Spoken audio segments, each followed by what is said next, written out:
Hello. Today is April 22nd. Lucy, this means your birthday was half a year ago. You're 70 and a half. Congratulations. And also, this was the day that we started this podcast, the year of being 70. So you, Lucy McCarrer, 70 and a half today, invited me, Lisette Schuitenmaker in Amsterdam. You're in the UK to do this weekly podcast and talk about our lives now, but also the long, long times that we have lived. It is a long time, and now it's 6 months longer than it was. So it all kind of accumulates. But we've just had a holiday weekend, the Easter weekend, and we thought that today we would talk about holidays, the holidays we've loved and maybe hated, the holidays we used to go on, what holidays mean to us really, and what they've meant over the 70 years of our existence. So, what does a holiday mean to you, Lisette? Oh, a holiday to me. I'm very functional about holidays, actually. A holiday is a time for me to rest and recuperate so I can work more.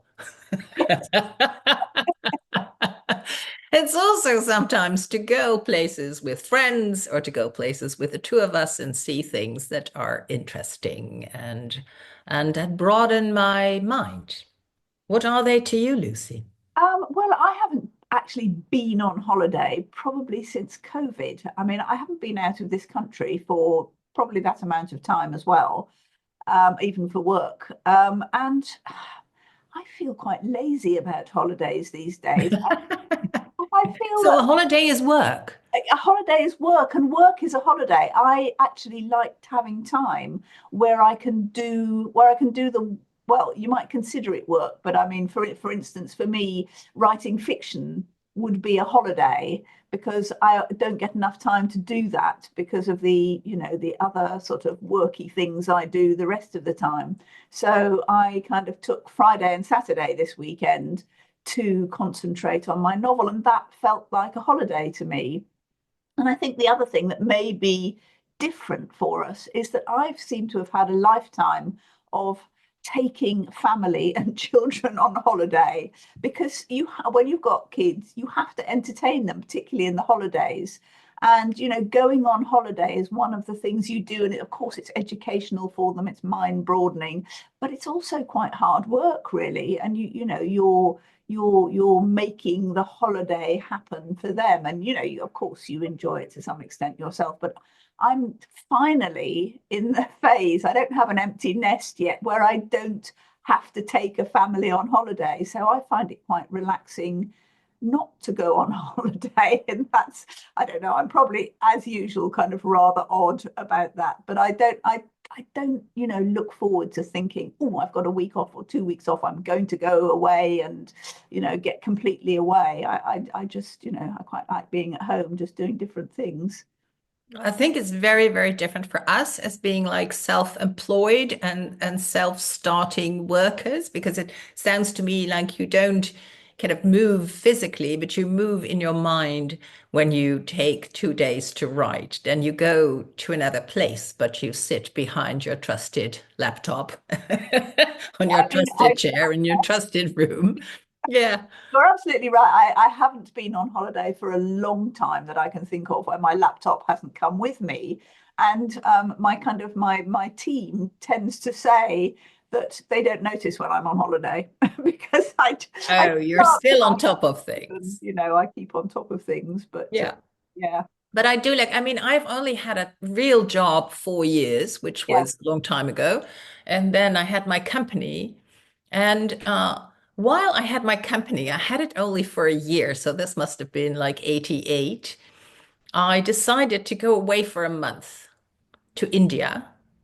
And I had a return ticket and I had nothing. I had only an address because imagine 88, we had no cell phones, right? We had nothing. There was no way of communicating. There was telegrams and telexes and things. And so I was 88, I was 34. I had my company in my communications company on a canal in Amsterdam, all very wow. And then I left for a month and I went to Delhi, and I remember being on the airport and going like, now where do I go? And I asked the taxi driver and just take me to a hotel that is not fancy at all. I just want to sleep. I was actually so tired. So the first day I only slept. And then I knew one person in Delhi, and I'd given my parents his address. He was a correspondent for one of our major newspapers. And otherwise, I just traveled and I traveled by myself. And then for a while, I traveled with an Australian woman. We kind of linked up and were interested in the same things. And I came back floating. Wow. So I know that, my coworkers were like, oh, these that. I remember having to go to the bank, one of the banks with my major, client. And I remember having to take like twice the time to get there because all of a sudden I saw everything. It wasn't like I was going from A to B, but I was still like a traveler where when you travel without really a destination, you can also clearly look around. And I came back from India also with, oh, here's my doorbell ringing. Oh my, now what do we do? Now what do we do? yeah. I just leave it. Leave. But I came back from India also having kind of inhaled the concept of reincarnation. It's not Wow. that I was talking to people about that so much, but it's like as if it is in the air. And also, I felt so. Remember, I was 34. I was not in a relationship. I was more and more convinced that children were not my thing. And so I had this thought that maybe last time around, I was a woman in India and I'd had 19 children, and my life was my children, and that this time I could have my life. And so that was a very helpful thought.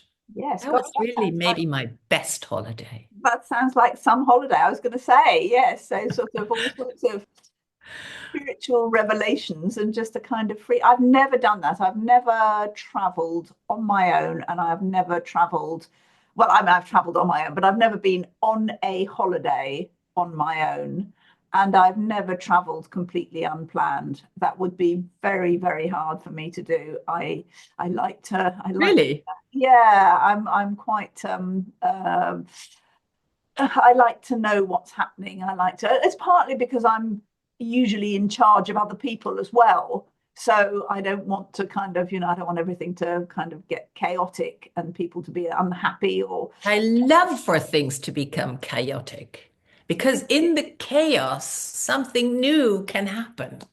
yeah, So that's where we are very different. yes, yes, absolutely. I find new things happening, I suppose, in a kind of chaotic way, but that everything is kind of inside my head, really. It's my subconscious that gets chaotic, and then I feel like I just have to let go and let things happen. But maybe that's a kind of mental holiday in a way. But what kind of holidays did you go on as a child? Did your family do holidays? I mean, Yeah, yeah, they did holidays. They did holidays. And I think, like many others in our age group, it used to be we went to the seaside. yeah, And often we went with another family. So I think that was very wise that the children kind of, were occupied with each other and the parents could read a book maybe for half an hour. yes, yes, And yeah, I don't have many memories of it. I just have my memories are basically my photographs. I don't really have memories. I remember, well, we did go with this one family that had three girls, and the eldest and I were, similar age, but I was always terrified of her. Terrified. I mean, she to me was this truly bossy eldest daughter and with an opinion on everything, whereas I was kind of awkward and shy and an opinion. It was like, wow, oh. And the good thing is she still has opinions about everything, but now we're very good friends. We've become very good friends. Only later. well, yeah, I mean, my family also, it was always the seaside, but we had the kind of rather upper middle class version of having a seaside house in Aldeburgh. And so we just went there every summer, and we spent 8 weeks there, and that was really lovely because 8 weeks. yes, well, pretty much. I think our school holidays were about 8 weeks, so maybe we spent 6.5 or 7 weeks there. But it felt endless. It was lovely. It was just, totally relaxing. Alborough's a small town where, kids can just kind of go down to the town and do stuff, wander around, go down to the beach. But it was quite structured as well. We'd go to the beach in the morning, we would have lunch, and then we would go in the afternoon on an expedition, a picnic, either to another beach or to a church or to a place of interest. And of course, know that because I know this. I we met on recognize holiday. this. Yes, well, we met on holiday, and we were two Yeah. eldest daughters, but I don't think either of us were scared of each other, were we? I'm quite sure. No, no, not at all. Not at all. No, so this is the basis of our friendship. When our parents decided that we would go abroad and we would come on this, it was actually a cargo ship Oh, wow. of the company that my father worked for. So we didn't go on a regular ferry. We came on a cargo ship. And my mother at the time was pregnant. Yeah, in the early stages of pregnancy. It must have been July or August, and my brother was born in mid-January. So, so the cook had cooked, and of course, this person from head office was on board with his family. So it cooked this beautiful soup, and my mother ate the soup and then looked for somewhere to throw up because she was always seasick, and then she was also pregnant, and she threw up in the tureen. And of course, the chef was like, "Oh, I've now completely botched it with this, high up person from head office." But it was all. But I don't remember it, but I remember it as a story my mother, told us as a moment of confusion and chaos. But it was, and then we came to Opera and we met all of you, and I think we we of had course two. did not speak English. No, well, I mean, you spoke as, not bad English at all. The rest of your family, and obviously your mother did, your father Yeah. not so much, and your, My father has always had the typical Dutch accent of speaking English, as so many people have. And but I also, another proof point for reincarnation is that I picked up English really fairly quickly, I think. And when I came to stay later, which was maybe 5 years later or so, I could even dream in English. And I thought I must have lived here before. I must have had a life in that language. well, yeah, I mean, the first time I went abroad, I realized actually was when I came to stay with you, and I think I was 12 then. Yeah. And oh no, no, we had one family holiday. That was probably the year before when I was 11. The first time we went abroad as a family. I mean, obviously my parents went on holiday on their own, usually once a year, but as a family, we went abroad when I was 11. We went to France for a week. We stayed in Fontainebleau.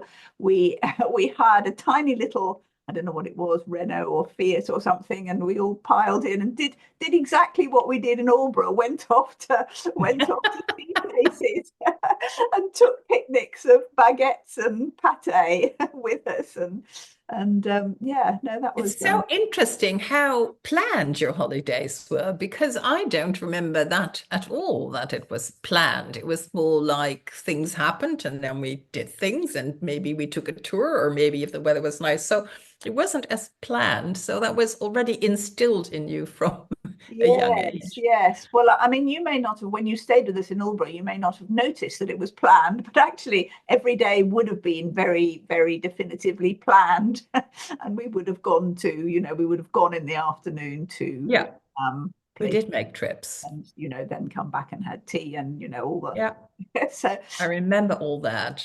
when was the first Yeah. time you went? Oh, well, you obviously came to England I from, think that was the first time we went abroad. yeah, But I had no really, I don't know if I had a concept of abroad. I think we didn't have passports. We were all still on our mother's passport or something. Yeah. yeah, yeah. No, I think, And also on, when you live on the continent abroad, well, my father used to make this thing. When we passed a border, he would kind of stop, take his foot off the gas pedal and then bump and did this little thing as if we were physically really crossing a border. Oh, funny. Yes. Yes, of course. I mean, so different because Yeah. obviously anytime we went to another country, we had to fly or go by boat or, Leave the until, island. yes, until the Eurotunnel got opened. Yeah. As a whole, Yeah. that made holidays. Connected you in a way. Yeah, yes, it did. It did very much so. Yeah. Yes. I mean, did go on ferries and obviously we did fly before that, but yeah, it And was when was the first time you went on your own, even well, if you... the first time I went on my own was actually to come and see you, your family. Oh, And good. I Yes. flew on my own. So, and I Oh, guess wow. you did the other way. Did we both? Yeah. But Yes. as an Or was an, adult. I don't know. I can't remember really because I mean, as soon as I sort of, I mean, I got engaged to Rob, to my first husband, I think when I was 19. And I remember we were, no, don't Oh, shake. God.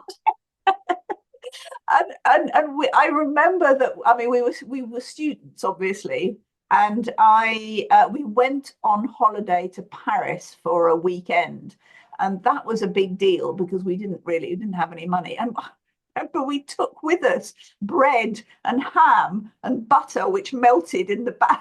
I don't know why we weren't that broke, but Well, you never know what these French people eat.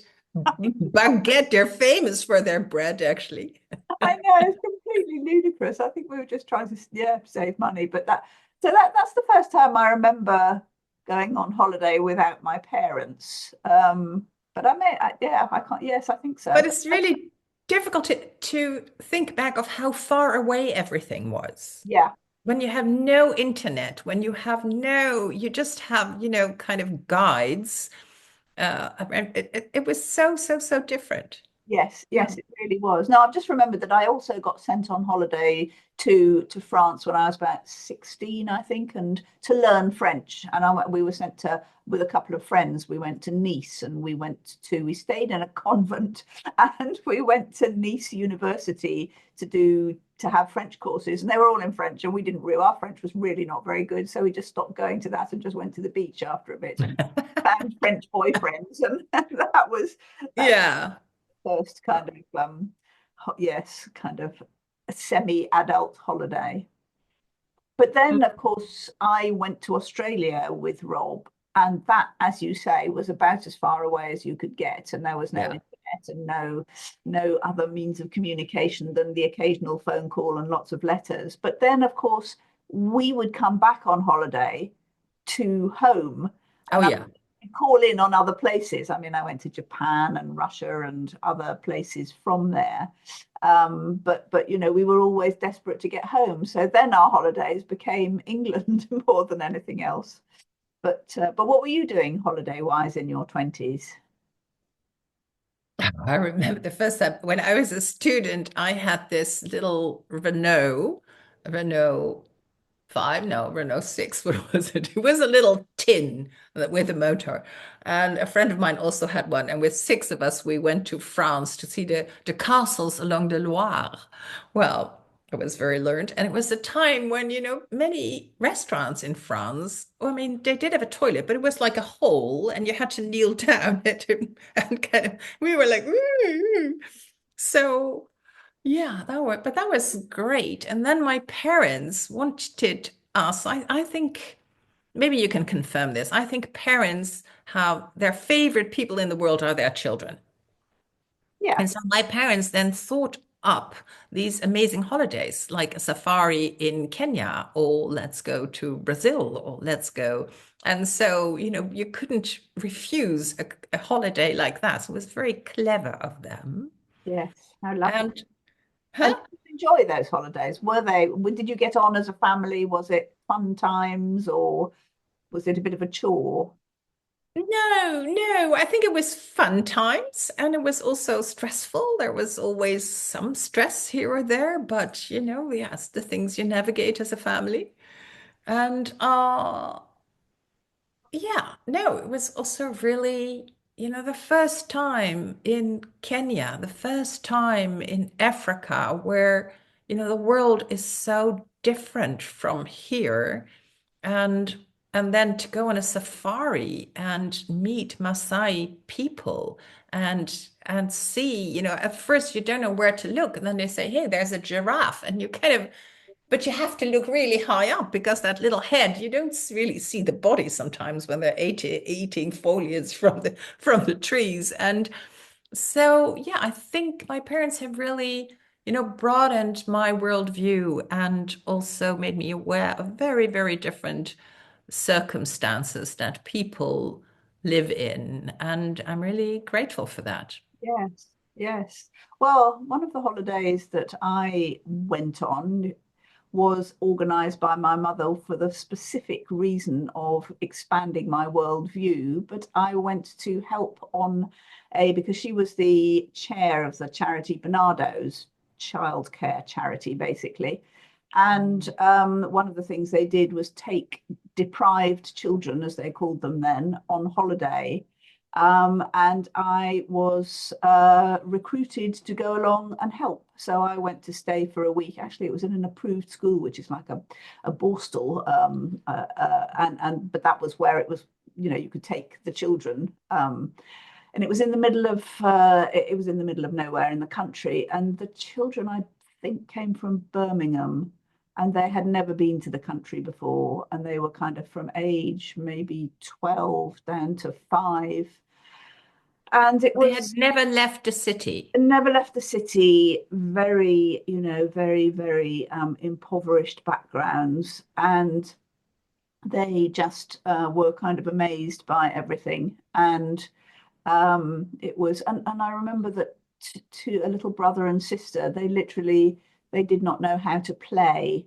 When they were kind of looking for something to do, the little girl who was maybe 6 or 7 asked for a dustpan and brush so she could sweep the stairs because they just learned. I know it was very, so I mean, it did Hmm. expand my view of the world. And I don't know what kind of, and I also met the women who were running it, the social workers. I mean, I just probably, as a kind of 16-year-old or something, I probably just sat there and said nothing, but I was kind of, absorbing all this interesting, different experiences that people had, and how, what kind of holiday this was for those children who had never ever been on holiday Yeah, before, and yeah, possibly, wouldn't for a long time again. So yeah. that was an experience. Yeah, and I think it is, I mean, that's what holidays do in a way, like take you away from your life and give you another experience. And my parents, I wonder sometimes, my parents wanted to see mostly my father, but my mother tagged along and really enjoyed it, wanted to see the whole world.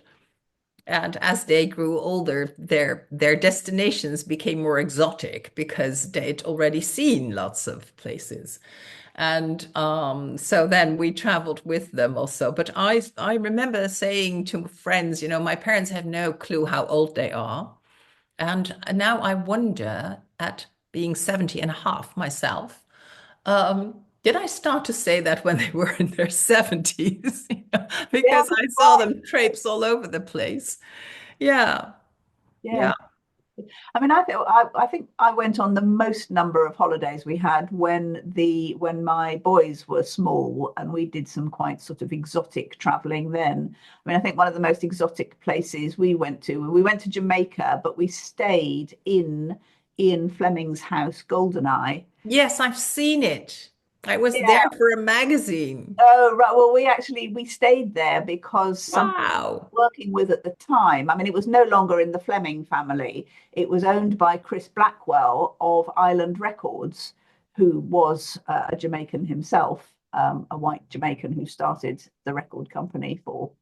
And so we went there for 2 weeks, and we stayed there, two families together. It was just absolutely, I mean, it's not a grand house. It's in a wonderful place on the beach. You kind of go down the steps to this amazing private beach. And it was Yeah, so maybe not everybody knows who Ian Fleming is.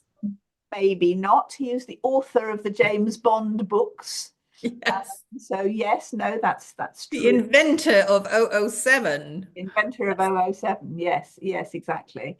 And that's where he used to write them, I think. But it wasn't a shrine to Ian Fleming at all. I mean, it was simply a kind of quite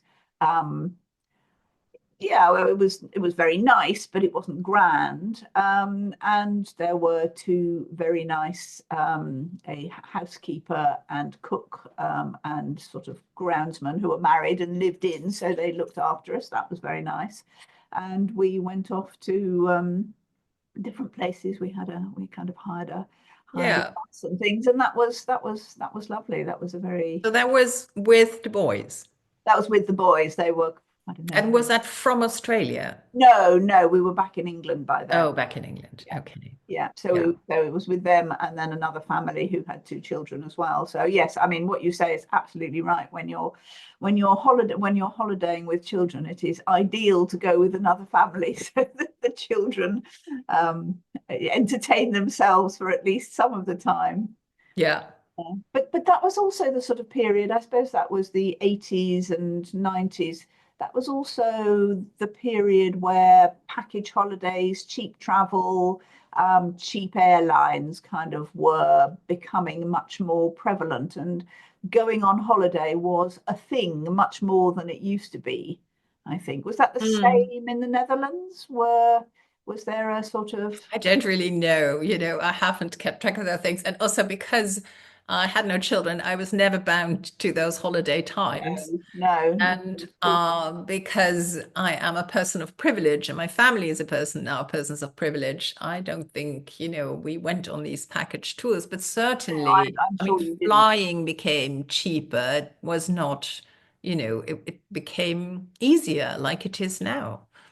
Yeah, yes, And absolutely. I suppose I really haven't thought of this before, but I suppose, being, living on an island, travel was always and holidays were always much more of a thing. You could just drive and get somewhere warmer or or colder to or ski. colder. Yeah. Yeah. But for us in England, I think, I mean, in the UK, going on holiday was always about going somewhere hotter, and getting brown was a Mm. huge thing. Less rain, maybe too. Yeah, yes, less rain. But Yeah. also being able to lie on the beach and get brown. And then when you came home, you were brown. I mean, you were tanned. And Yeah. that was the status symbol bit of it. And you had to have, changed colour for people to kind of notice that you'd been on And holiday. now I have my skin checked twice a year because as a result of that. Yeah. Yeah, Yeah. yes, yes, quite. And then also, when did the sort of whole idea of kind of ethical holidays come in, and whether you should travel, whether you should fly, and where We you should call it stay? a fly shame. Do you have a word like that? Oh, I can't think of one. We don't have. Vliegenschaamte. No, I don't know that we do. I mean, it's certainly a thing, a concept. But you don't have a word for it. No, not for the actual shame itself, I don't think. No, Yeah. no. But Yeah, but nowadays, in not in all circles, but in my circle, people kind of confess when they're flying. Yes, right. flying. And other people are not bothered at all. But yeah, no. No, well, I think it kind of came in, and it's sort of kind of receding back down the agenda in a general sense now. I mean, it shouldn't be, but with the kind of attitudes that are coming back in Yeah, the moment, and the pushback against the environment, and doing anything it's about it, not getting any better. not getting any better. No, And do no. you have places that you would want to go? I haven't. I don't feel I've spent enough time in Italy. I would like Huh? to. I would like to go. I don't even know where particularly. I mean, actually, I've been to Italy a few times, but I still feel that's sort of somehow to me the perfect European place. I mean, I've spent quite a lot of time in France, and I love France, and I speak French better than I do Italian. So, but it's just that step more exotic. You have to travel a bit further from us to get to Italy. So I kind of feel I would like to spend more time there in a more relaxed way as well, perhaps a nice villa somewhere near the beach with a swimming pool and There's the beach again. there's the beach again. Yes, yes, exactly, exactly. Yeah, I think Italy is a lovely country to go on holiday. The food is wonderful. And what has, of course, also happened is you don't need to speak Italian. Everybody speaks English these days. Yes, I'm sure. English has become so pervasive through television first and now all media. It's like, yeah, Yeah, yeah, absolutely. No, it's probably more so than it used to be in the old days. You used to, very, very much so. No, in France, nobody would speak English and they would be very proud of not speaking English yeah, either. yes, Maybe there's some pockets of that left, but yes, I'm sure there are. I mean, the French are generally sort of, less.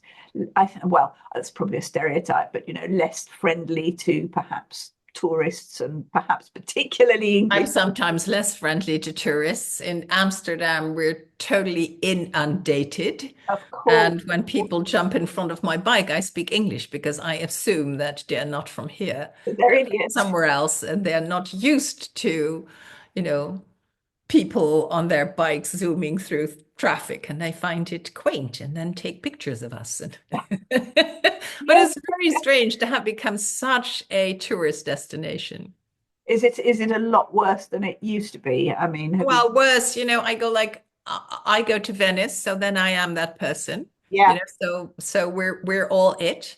But it is really, really, really a lot. So many people, too many people. And also the strange phenomenon of, say a cookie stroopwafel store, little store, is on some influencers list. And then oh, there's really? lines of 80 people waiting an hour and a half to eat this very sweet cookie and but they come out of the store looking so content because it's kind of the thing to do. And whereas we would never kind of go there because it is, too sweet, too commercial, whatever. So Yeah, all these tourist traps that I am sure I do in other countries. yeah, yeah. So We where all do. where would you where have you not been that you would like to go? Yeah, I don't really have that. We were once for 2.5 weeks, we were in Japan. And I would love to go back to that really mysterious country. It is mysterious, And isn't it? Yes, I think I spent about 5 days there, and we were very into theatre at the time, so we went to Kabuki and No Theatre, and yes, which was extraordinary, extraordinary. it's this very, very traditional Japanese with huge costumes and Yes, very, exaggerated movements. And I thought it was fascinating, kind of yes, trying to get a glimpse into the inner world of the Japanese.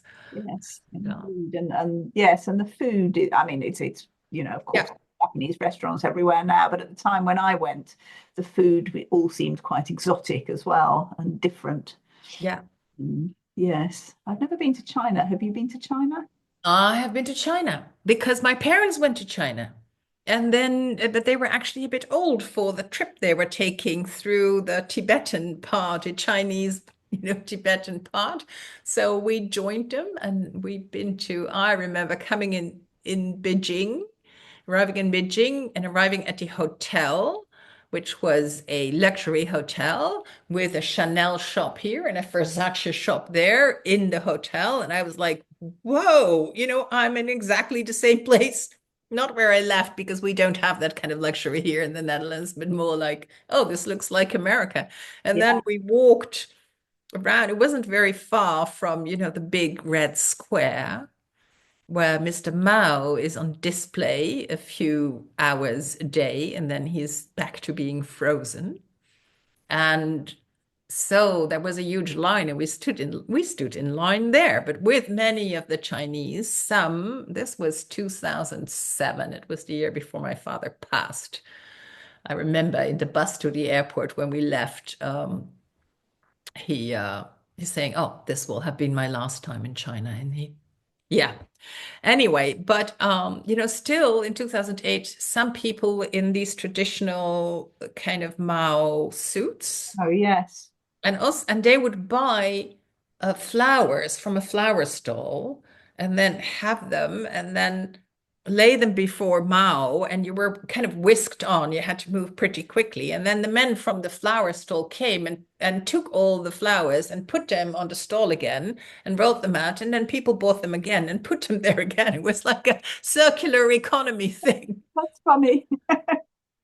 Amazing. Yes. Yeah, interesting. Yes, I mean, my mother was a huge traveler as well. I mean, up Mm. until, very lately, she wanted to see everywhere and go everywhere. And I'm really very different to her. And I'm quite happy to travel in my head more than actually go to places. I don't have that kind of wanderlust that she had, and perhaps you have a bit as well. I don't know. Yeah, I mean, I have much less than my parents. I don't need to see the whole world, but I do feel that often I want to move. And let's go to Antwerp for 2 days because there's a wonderful exhibition. And then, yeah, I love that. Let's go to Paris for 5 days and just see how things are there and, yeah, broaden the horizon. Yeah, so I suppose for me as well, I always, I mean, I was brought up in the city in London, and we'd go to the seaside for a holiday, and that was that. I think that kind of concept of being in the country or being out of the city is what is kind of integral to being on holiday to me. Although, I'm perfectly capable. I've been to, city holidays as well. But now I live in the country, I don't feel the need to get out so much. I feel, that I'm kind of surrounded by nature and fields and quiet, I suppose, is one of the things. And I think that may be one of the reasons that I don't feel this huge desire to go off on holiday to other places, because I mean, I remember when I moved here, it felt like I'd just come on holiday permanently. That was driving through the country every day as opposed to driving Yeah. through. And it is, in fact, almost exactly 22 years ago to the day that we moved into this house and to Norfolk from London. And it really did, for a long time, it felt like I was just on holiday, because it's the same sort of countryside as around Aldeburgh, Suffolk. I'm Yeah. still in Anglia, so Yeah. sort of felt it kind of mapped onto my experience of what holidays should be. So maybe that's why I don't feel so much need to travel anymore. I don't Yeah. know, strange. Yeah, well, as I say, you're traveling ahead. Oh, I do like it. I really do like it. But for me, is I like where I am, so I like being here too. But if I'm here too long, I also go like, maybe I want to go to like Lithuania and see how it is there, Yeah, and uh, and and kind of also, yeah, yeah, things like that. Or Czechoslovakia, I've never been. no, no. I mean, so many. I mean, Actually, we too. My parents bought a little kind of condo, a kind of little apartment 50 years ago. It has been unchanged. It's now even, they bought it, I think, in 72. where The was that? kitchen. Where was that? I missed that. It's in Villars-sur-Olon. It Oh, is a little place of a Montreux. You take the next one left and you go into the mountains, and it is not a very challenging ski place, but it is a lovely ski place, which I haven't done for a long time. And it just introduced me to, hiking in the mountains, which my father loved hiking, but he got very tired. He had blisters all over the place. He couldn't really do it. And my mother despised every form of walking. I can And imagine. but she was like, she was like a goat. She could do it. So that was always something between them. When yours proposed we go in summer, like in summer to the mountains, is it really boring? But it's actually amazing to walk. And since I do at my old age Pilates and I do my training at Basic Fit, I can keep up with him. It really, really made a difference. That's great. So more walking holidays for you. More walking holidays, and then when it's sunny, I also love to sit in the balcony and read up on all these things that I don't get to during the year. And yeah, so this summer we will go to Switzerland. Ah, very lovely. How Yeah, nice. Well, and you, no plans. we might go to Italy this summer. Really? Yes.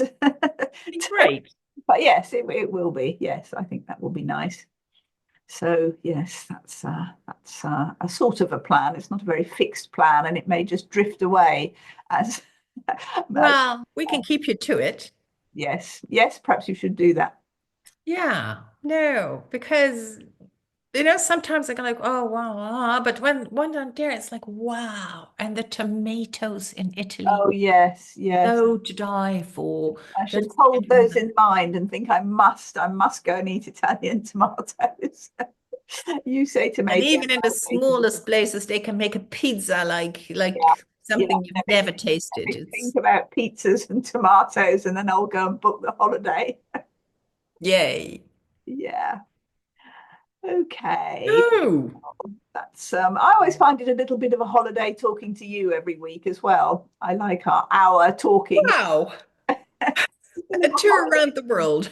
Yes, Our almost inner worlds and outer worlds and our 70 a tour years of around having our lived here. lives. Yay. Yeah, It is a bit. like a little I hope it feels like that for our listeners too, that they would have a be bit of nice. a holiday with Yes, us. yes. Well, I'd love to hear about anybody's holidays, favorite holidays, worst holidays, holiday tips. Have you got any holiday tips for me? Do Yeah. Let's promote Italy for yes, Lucy. yes, absolutely. Give me your best ideas. Yes. Okay, well, having had that little holiday together, Yes. Our we'll 25th episode. I'm pretty impressed that we've got through to 25 Yeah. actually. We Yeah. haven't we missed, I think we missed, well, we didn't miss, but we purposely did We not took a do holiday. a couple of weeks over Christmas, yes. But other than that, we've absolutely Yeah. got to it. So 6 months, here we go. Here's to 6 another months. six Here we months. go. Yes. That's what we do. Yeah. Okay, my dear. See you next week. See you next week. Bye.